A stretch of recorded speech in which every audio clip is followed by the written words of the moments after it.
Good morning all of you. आप सभी का एक्सलेंट ऑनलाइन क्लासेज में वेलकम है। मैं रविंदर सर आप सबके लिए हिंदी व्याकरण से चैप्टर नंबर 5 आपको लेकर उपस्थित हूँ।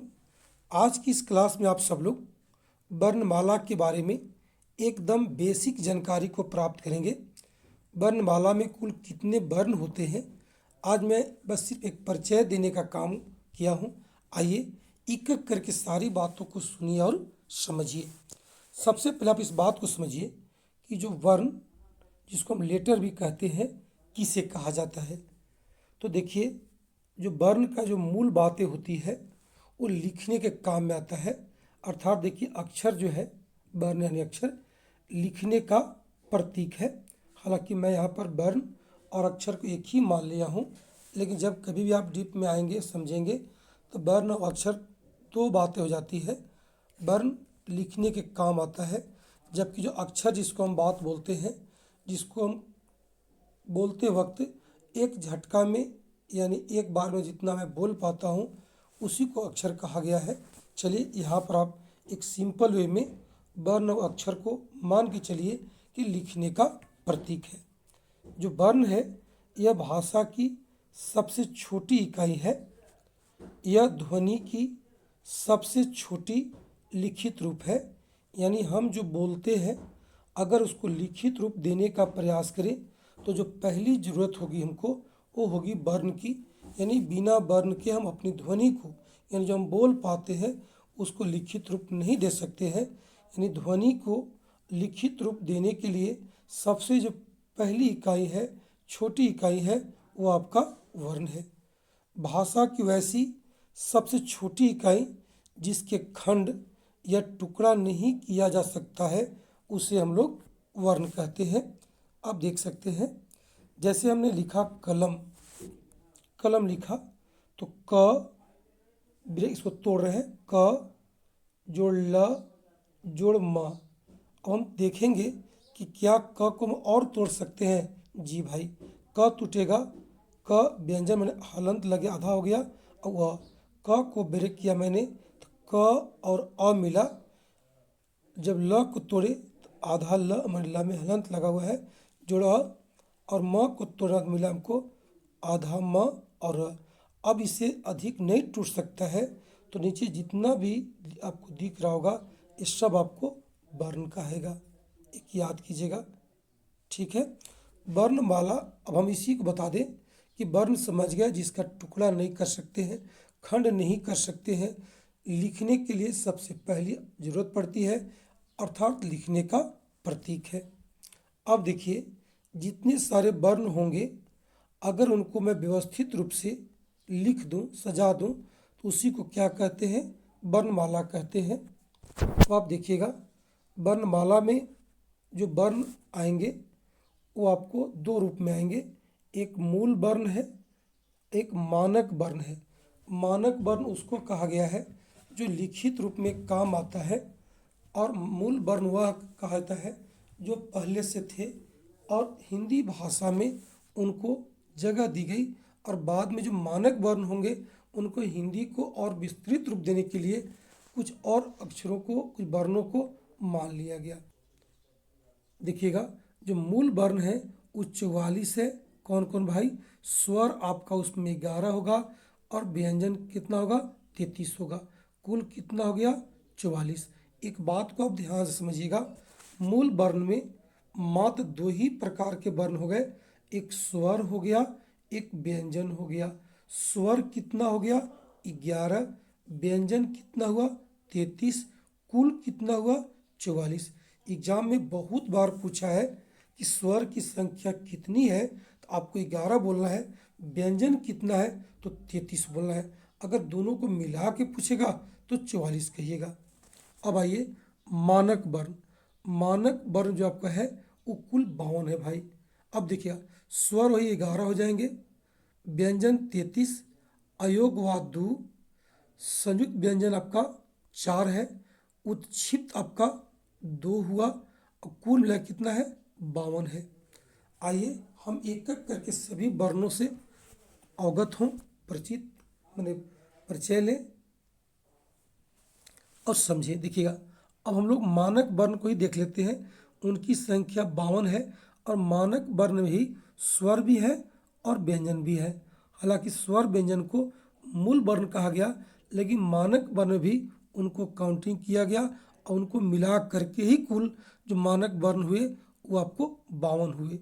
अब देखिएगा, मानक वर्ण, मानक वर्ण में जो पहला है वह है स्वर वर्ण, जिसको भावेल कहा गया। देखिए, जिस वर्ण का उच्चारण स्वतंत्र रूप से होता है उसे हम लोग स्वर कहते हैं। यानी कोई भी वर्ण को हम बोल के देखेंगे, अगर उनका उच्चारण में किसी दूसरी वर्ण की सहायता न लेना पड़े, उसको क्या कहते हैं? स्वर कहते हैं। अब देखिएगा, जो स्वर की संख्या है वो कितनी भाई? 11 है। कौन कौन है उसको आराम से देखिए, समझिए। देखिएगा, अ, आ, हर्षई, दीर्घई, हर्षौ, दीर्घौ, री, ए, ऐ, ओ, औ, ये 11 हुआ। आप देखिए, हर्षई दीर्घई को जो मैं बोला हूँ, छोटी ई, बड़ी ई, छोटी ऊ, बड़ी ऊ भी आप बोल सकते हैं। जैसा आप याद किए हो, समझे हो, वैसा रखिए, कहीं कोई दिक्कत नहीं होगी। अब आइए, जो स्वर हुए वो 11 हुए। आप एक बार जरूर इसको कमांड कर लीजिएगा। अब देखिए, व्यंजन वर्ण, जिसको कहा गया कॉन्सोनेंट कहा गया, जिस वर्ण का उच्चारण स्वर की सहायता से होता है उसे व्यंजन वर्ण कहते हैं और इनकी कुल संख्या 33 है। आइए 33 को हम लोग देख लेते हैं, समझते हैं एक बार, क्योंकि इस चैप्टर में हम लोग केवल वर्ण का ही परिचय प्राप्त करेंगे।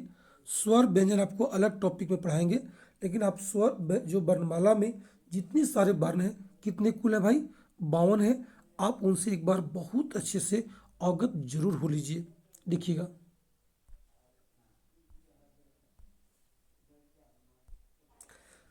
अब जो व्यंजन है वो 33 है। कौन कौन भाई? देखिए, क, ख, ग, घ, अंग, इनकी संख्या 5 है। ये आरंभ होते हैं क से, इसलिए वो क्या कहते हैं? क वर्ग कहते हैं, माने क वर्ग का है। च, छ, ज, झ, ञ, इनकी संख्या देखिए 5 है। इनको चवर्ग कहा गया। ट, ठ, ड, ढ, मूर्धन्य न, इनकी संख्या 5 है, ये भी टवर्ग हुआ। त, थ, द, ध, दंत न, इनकी संख्या देखिए 5 है, ये भी आपका तवर्ग हो गया। प, फ, भ, भ, म, ये भी 5 है, ये हो जाएंगे पवर्ग। ये जो 5 गो है, ये 5 गो को हम वर्गीय व्यंजन भी कहते हैं, क्योंकि 5 का एकदम इनका एक वर्ग बना हुआ है। कवर्ग, चवर्ग, टवर्ग, तवर्ग और पवर्ग। इसके बाद देखिएगा, य, र, ल, व, इनकी संख्या 4 है। इनको अंतस्थक कहा जाता है। भाई बता दूं, अंतस्थक क्यों कहा जाता है? कि जो चारों वर्ण है स्वर और व्यंजन के बीच की चीज है, यानी इनका जो हम यूज करते हैं स्वर और व्यंजन के दोनों रूप में कहिए या उनके बीच रूप में करते हैं, अतः का कहलाते हैं? अंतस्था कहलाएंगे। व्यंजन टॉपिक में इनके बारे में आपको विशेष जानकारी दी जाएगी। अब देखिएगा, उष्म, तालव्य, मूर्धन्य, दंश और ह, ये 4 ऐसे वर्ण हैं जिनके बोलने से उष्मा उत्पन्न होती है, माने गर्म हवा निकलता है भाई। अब इनकी संख्या मात्र 4 है।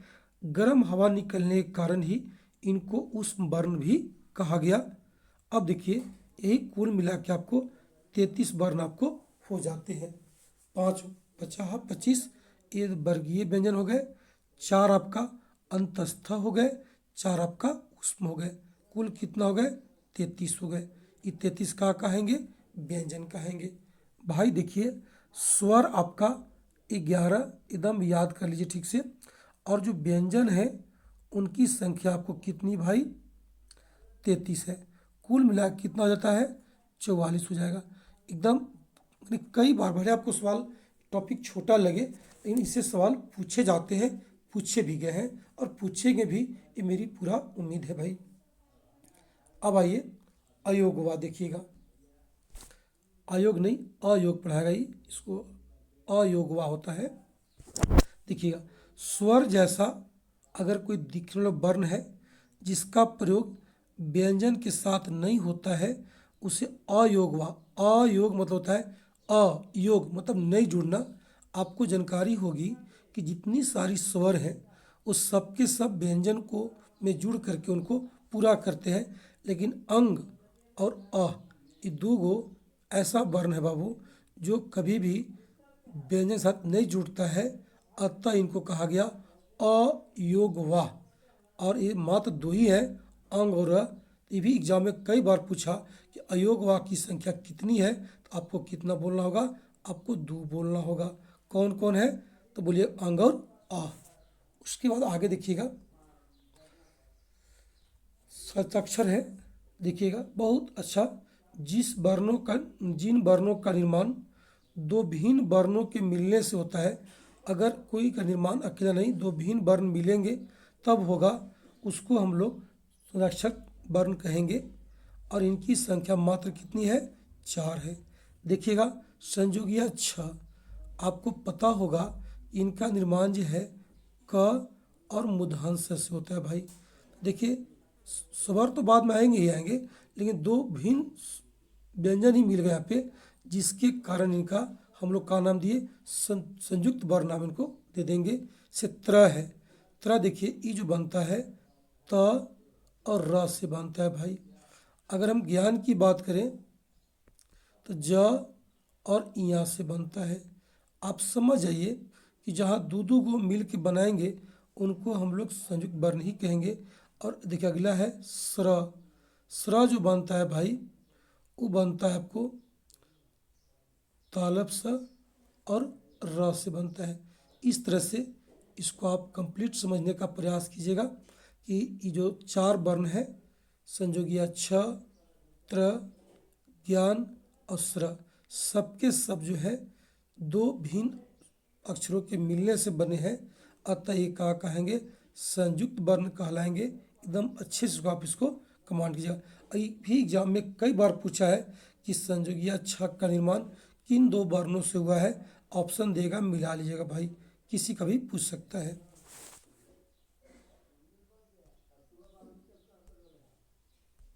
आप देखिएगा,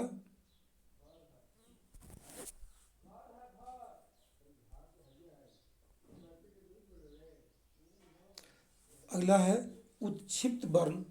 उत्क्षिप्त वर्ण देखिएगा, जिसको मैं ताड़न जात भी कहता हूँ और फेंका भी। देखिए, जिस वर्ण के नीचे स्थान पर अगर बिंदु लगा है उसको हम लोग उत्क्षिप्त वर्ण कहते हैं। जैसे ड है ना भाई, ड है, देखिए ड के अगर नीचे बिंदु लगा दीजिएगा तो ये कहेगा आपको उत्क्षिप्त। और ढ़, यहाँ भी देखिएगा ढ के नीचे बिंदु लगाया गया है, तो जब नीचे बिंदु लगा देंगे तो आपको क्या कहलाएगा, उत्क्षिप्त कहलाएगा। तो आप इस बात को समझ गए कि इनको उत्क्षिप्त कहेंगे, ताड़न जात कहेंगे या फेंका हुआ कहेंगे। इनकी संख्या कितनी है, मात्र 2 है। चलिए, इस तरह से आपने 52 वर्ण के बारे में कंप्लीट जानकारी लिया। ये बहुत छोटा टॉपिक मैं लगाया हूँ जानबूझ करके कि हर एक लोगों को इसके बारे में बिल्कुल जानकारी स्पष्ट होनी चाहिए कि कुल वर्ण अगर 52 है तो कौन कौन है। एक बार आप देख सकते हैं समीकरण ग्रुप में, जैसे आपको मैं पहला बोला स्वर बोला, अगर मैं स्वर बोला तो स्वर की जो संख्या है भाई वो कितनी है, आपको 11 है। जो मैं दूसरा मैं बोला व्यंजन, अगर मैं व्यंजन की बात किया तो एक कितना है, 33 है। उसके बाद देखिएगा नंबर 3 की बात मैं करूँगा अयोगवा, अयोग वाह, ये कितना भाई, ये आपको 2 है। उसके बाद में बताया ये आपको संयुक्त वर्ण बोलिएगा। संयुक्त वर्ण की बात अगर करेंगे ये हो जाएगा आपको कितना, 4 हो जाएंगे। लास्ट भाई अगर उत्क्षिप्त की बात करेंगे हम लोग, उत्क्षिप्त वर्ण की बात करेंगे तो इनका भी कितना हो जाएगा, 4 हो जाएगा। इस तरह से कुल जो वर्ण है भाई वो कितना हो गया आपको, 52 हो गए। एकदम अच्छे से इसको आप लोग एक बार अपनी कॉपी में 52 वर्ण को लिख लेना है और बाइफरकेट कर लेना है कि कौन वर्ण को क्या क्या कहा जाता है। चलिए, आज की क्लास इतना ही पर रोक रहा हूँ। धन्यवाद। बहुत जल्द अगले क्लास में हम स्वर और व्यंजन के बारे में एक एक करके क्लास लगाएंगे छोटू, ताकि आप स्वर और व्यंजन में थोड़ा सा भी मिस न हो और पूरी कॉन्सेप्ट को समझ सके। चलिए, धन्यवाद। That's all. ओके।